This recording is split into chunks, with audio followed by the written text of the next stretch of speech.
Hey there, everybody. It's John. Welcome to my YouTube channel, The Electrical Expert 41. Today, I'm going to be talking about something really good. Got all my stuff.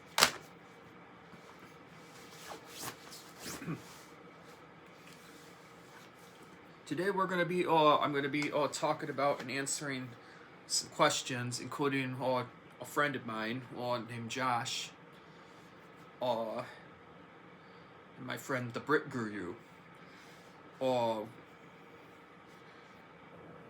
With a question from the other day that he was taking interest in. It's talking about daisy chaining, and I'm going to add some other things in there too. This surge protection power strips, for an example, that you can plug in your all your electronics and most of your appliances anyway, depending on, because each wattage in is going to be a little bit different, whether it's 14 gauge wire or 12 gauge for 20 amps. Excuse me. Yeah, there's 15 and 20 amps. 12 gauge wire is good for 20 amps. 14 gauge 15 amps.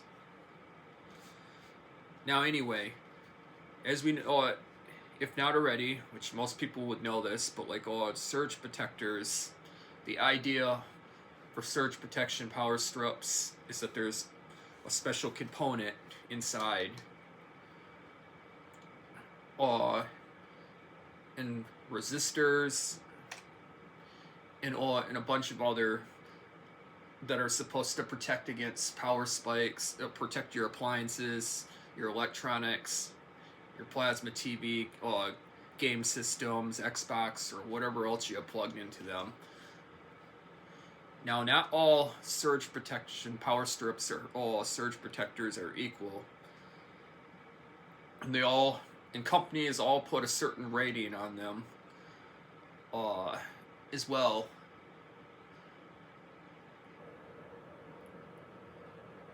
I'm trying to think. I lost my train of thought for a sec. Just bear with me a second.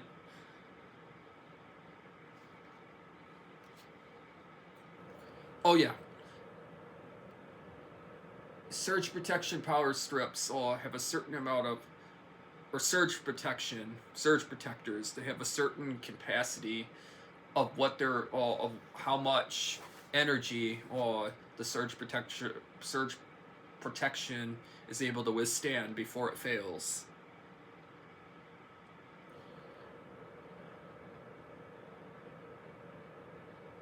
The thing that some people will get concerned about, and it's considered more of a phobia, but something that I totally understand, because people have all these valuable like electronics, appliances, game systems, huge plasma TVs, or other electronics and appliances, and sometimes uh, sometimes if a huge power surge or power spike does happen, uh, the surge protection the surge protector is not always as effective against huger power spikes. So what some people want to know, or what some people actually do as well, is they'll buy multiple like different power strips of surge protectors with the highest amount of joule ratings. 4,000 joules is suffice, or probably like a good, like enough for the most maximum protection, which I would recommend to get for more expensive electronics and things you're going to have a bunch of things plugged into. And one power strip is usually more than plenty, and is what the rule of thumb that people should be doing. But what some people will do to give extra layers of protection, because they're worried about, like, oh, if a huge power spike or power surge was to happen, that it might go around and still get to your electronics. So what people will do is they'll be like, oh, this is a splitter. Let's just pretend that this is another power strip of another surge protector in there. So what some people will do, and this is just for like to show you a demonstration. What some people will do is they'll take their first power strip and they'll go, oh, I'm going to plug this directly into a standard wall outlet, and then they give extra layers of protection. They'll take another power strip, they'll plug it into the first plug of the extension cord, of the first power strip, and they'll plug a second layer, then they'll take another surge protection power strip and they'll plug it into the second one, and then the third power strip, then they'll plug all their appliances and electronics in. So that way, if a surge does happen, or a power spike, it'll give extra layers of protection through a series of surge protection. It would have to go through the mind of thought that people have is it will have to go through the main first power strip post surge protector, which will give a little more time before it gets to your electronics. Then it will all have to like travel all the way to the second one, to a second power strip of a second layer of power or surge protection, and then it'll go all the way to the third one. And by the time it gets to the second or the third one, people's goal is like, the first one or the second one, it'll give extra time. It'll blow those long time before it even has a chance to get to your electronics and damage them or fry and destroy them. And the answer that like some people want to know is it good? Can you plug one power strip into another and then plug all your appliances and electronics into the third power strip? Consider daisy chaining one into another. In my field, and also I have to say, I actually have to be like licensed to say that no, you should not. I have to disencourage it. Yes, it's doable to plug one surge protection power strip into another.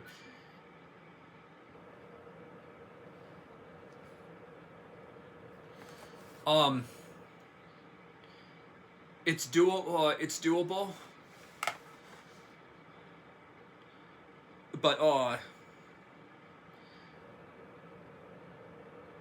you should never really plug in more than one single power strip into another, unless you absolutely have to, if it's a last resort. And also, the power strips all have to be exactly the same. They all have to match. They have to be exactly the same wattage and everything. And the problem with that though is, like, let's say that this is a 5 or a 10-foot cord, or your first one,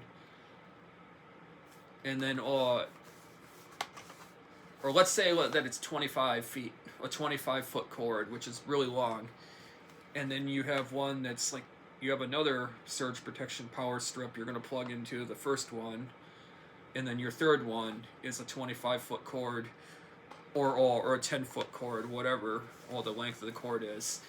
The longer the cord and the more cording and that you attach, the more heating and resistance. And if you do happen to have a power surge or a huge power spike, the other problem that could happen is when it goes down the path, and if the surge protection, like or if the surge like fails somewhere down the path. Because you do know that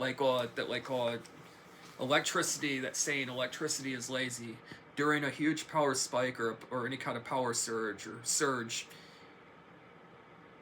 it wants to go to the ground as fast as possible and the shortest route as possible. So when you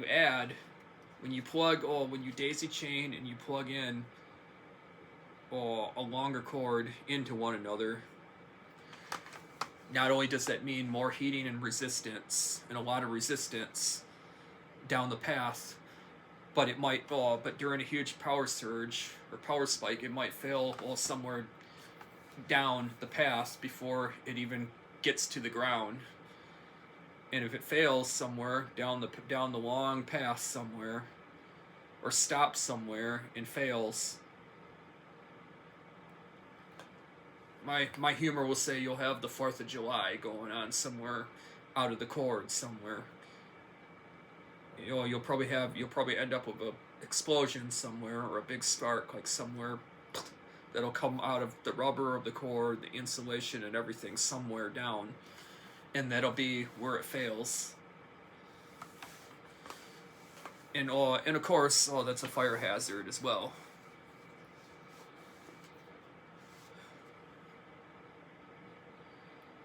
So my answer to the question is no, I do not advise daisy chaining.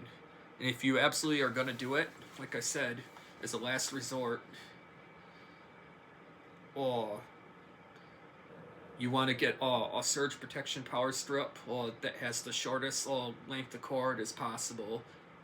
Plug the first one into a standard safety outlet or standard wall outlet into your wall socket, and then your all the power strips surge protection power strips have to be exactly the same.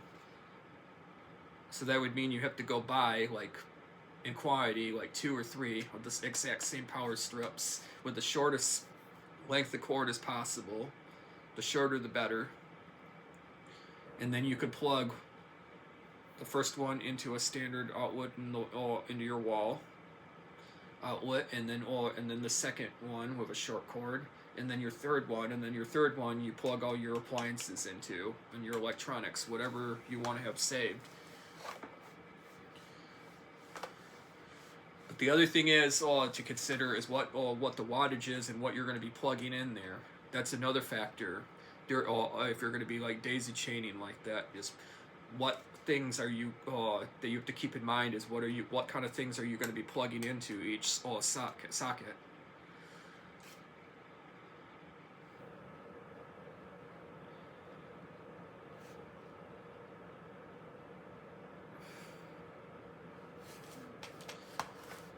The other thing is that I would recommend technically for everybody, that you could do is, it's better. There's things that there's components and other things of layers of protection you could buy, that could help better. Let's say that you have that you bought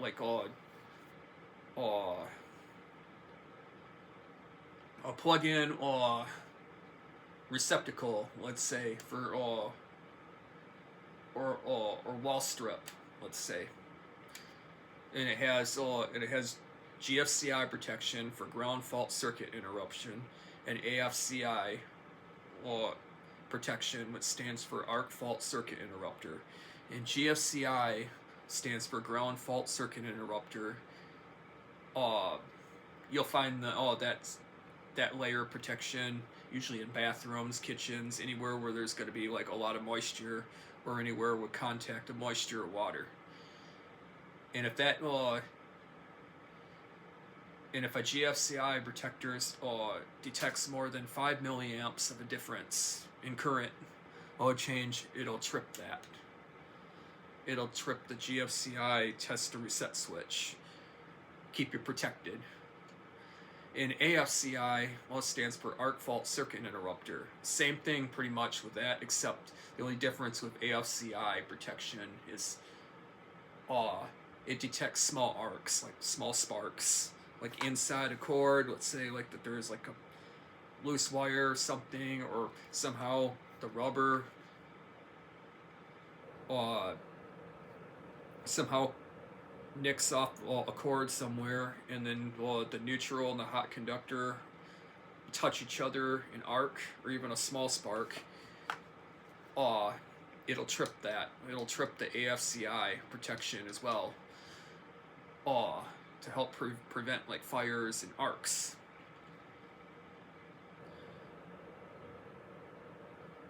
Now let's say that's another thing that you could use with a power strip as well. If you're going to plug one thing into another and you want to have every layer of protection, you can get one of these devices to plug into your standard outlet,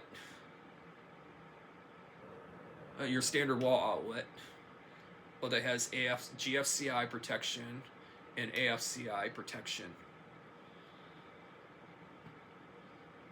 And you can plug your first power strip into there. This AFCI GF protection into your wall outlet. Plug your surge protection power strip into the GFCI protection power strip, GFCI AFCI protection. So then your first layer is GFCI AFCI protection. You have your surge protection power strip that gives you a big layer of surge protection for all your stuff.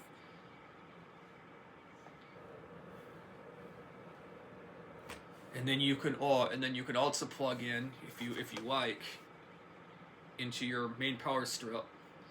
You can get a device that has a 15 or 20 amp circuit breaker, ignition switch, whatever you like on there.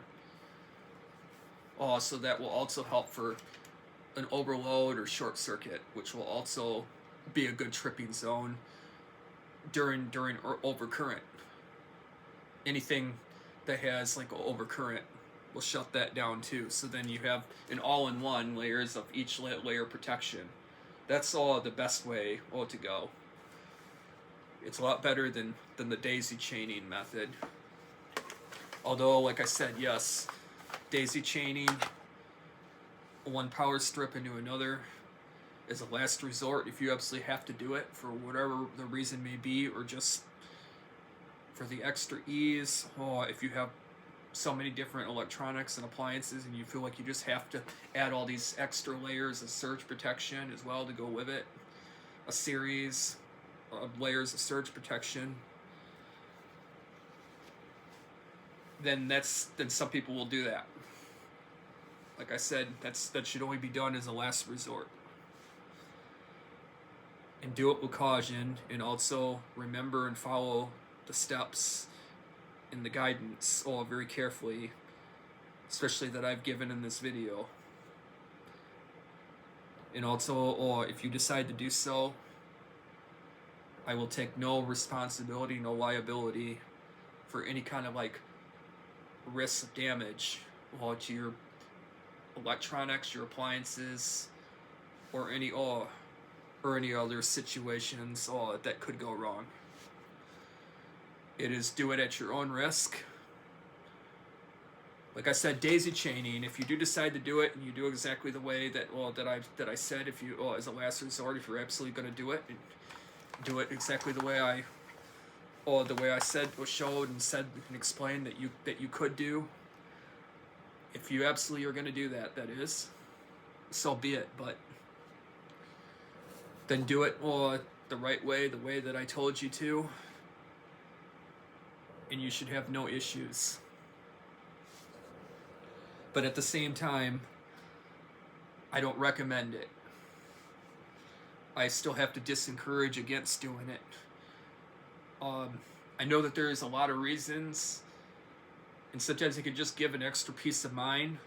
But the other thing is, even then, there's still no guarantee for sure, 100%, if you do daisy chain, to give like 2-3 extra layers of surge protection, that it's gonna, that it'll bounce off one to the next to give you more time, either.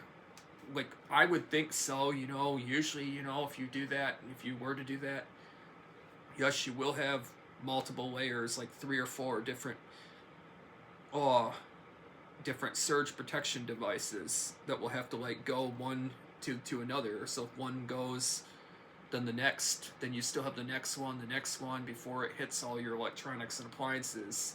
So it gives you a little more time, but at the same time, there's still a possibility though that like even with that, you're still at risk of all those exploding and so forth, or frying your electronics.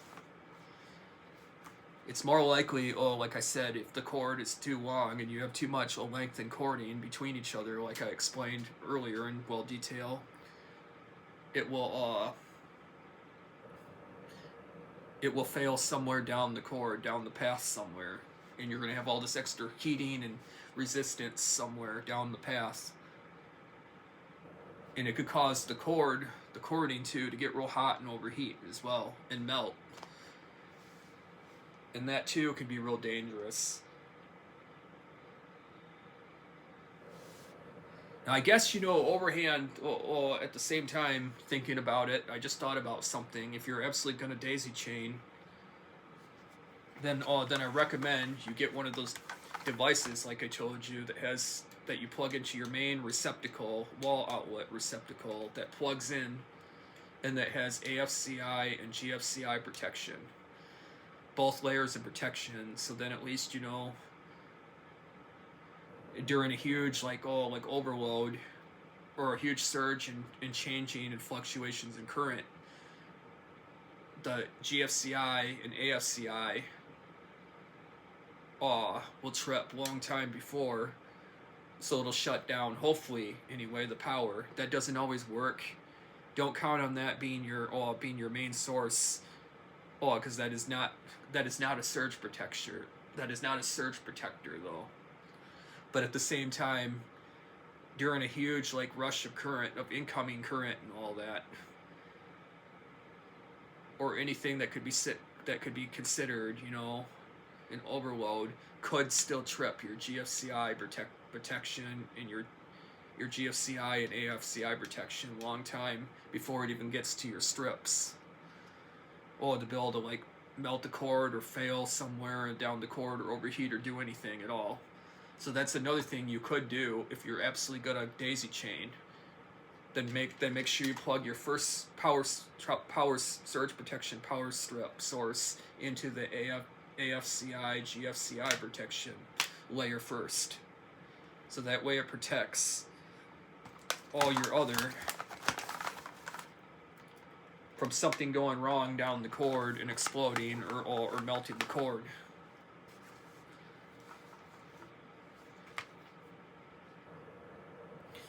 Like I said, at the same time though, each should only have their own one GFCI AFCI protection layer, one circuit breaker, one surge protection power strip, and then plug your appliances all into that, and that's all. That's it. That's the number one A+ safety rules of science that people should be doing. But the other options, the other things that I was saying, it's doable. You can there is a way that you can get around that and do that, but I don't recommend it. Anyway, let me know if you have any questions. Please comment, and if you haven't already, please subscribe to my channel, and also make sure to click on that shiny bell to all notifications so you get notified every time that I post a new video. And please if you liked what you heard and saw, please give me the thumbs up and and comment on this video. And please comment if you have any questions. And thank you so much, and have a great day. Bye.